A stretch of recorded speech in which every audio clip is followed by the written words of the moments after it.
ನಾಳೆ 7ನೇ ತಾರೀಕಿಗೆ ಮತದಾನವಿದೆ. ಆ ಮತದಾನ ಹುಬ್ಬಳ್ಳಿ ಧಾರವಾಡ ಜನರು ತಪ್ಪದೇ ಮತದಾನ ಮಾಡಬೇಕು. ಯಾಕಂದರೆ ರಾಷ್ಟ್ರದ ಹಿತಕ್ಕಾಗಿ, ರಾಷ್ಟ್ರದ ಅಭಿವೃದ್ಧಿಗಾಗಿ, ರಾಷ್ಟ್ರದ ಒಳ್ಳೆಯತನಕ್ಕಾಗಿ ಒಳ್ಳೆಯ ವ್ಯಕ್ತಿಗೆ ಮತದಾನ ಮಾಡಲೇಬೇಕು. ಯಾರು ಒಳ್ಳೆಯ ವ್ಯಕ್ತಿ ಅಂತಂದರೆ 10 ವರ್ಷ ನಮ್ಮ ದೇಶವನ್ನು 5ನೇ ಆರ್ಥಿಕ ಸ್ಥಿತಿಯಲ್ಲಿದ್ದದ್ದನ್ನು 3ನೇ ಸ್ಥಿತಿಯಲ್ಲಿ ತಂದಂತಹ ನರೇಂದ್ರ ಮೋದಿಜಿ ಅವರಿಗೆ ತಮ್ಮ ಅಮೂಲ್ಯವಾದವನ್ನು ಮತ ಕೊಟ್ಟು ಅವರನ್ನು ಆರಿಸಿ ತರಬೇಕು.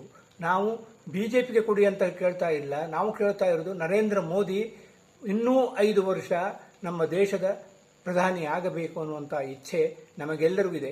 ಕಾರಣ ನಮ್ಮ ದೇಶವನ್ನು ಅಭಿವೃದ್ಧಿ ಮಾಡಿದ್ದಾರೆ, ದೇಶವನ್ನು ಉದ್ಧಾರ ಮಾಡಿದ್ದಾರೆ, ದೇಶದಲ್ಲಿ ಅನ್ಎಂಪ್ಲಾಯ್ಮೆಂಟ್ ಪ್ರಾಬ್ಲಮ್ನ ಸಾಲ್ವ್ ಮಾಡಿದ್ದಾರೆ.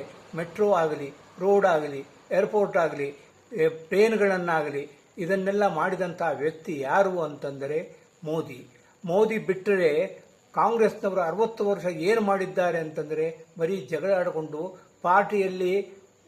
ಪಾರ್ಟಿಯಲ್ಲಿ ಬೆಂಕಿ ಹಚ್ಚಿಕೊಂಡು ಒಬ್ಬರೊಬ್ಬರಿಗೆ ಇದು ಮಾಡಿದ್ದಾರೆ. ಆದರೆ ಮೋದಿ ಆ ಥರದಲ್ಲಿ ಮಾಡಲಿಲ್ಲ.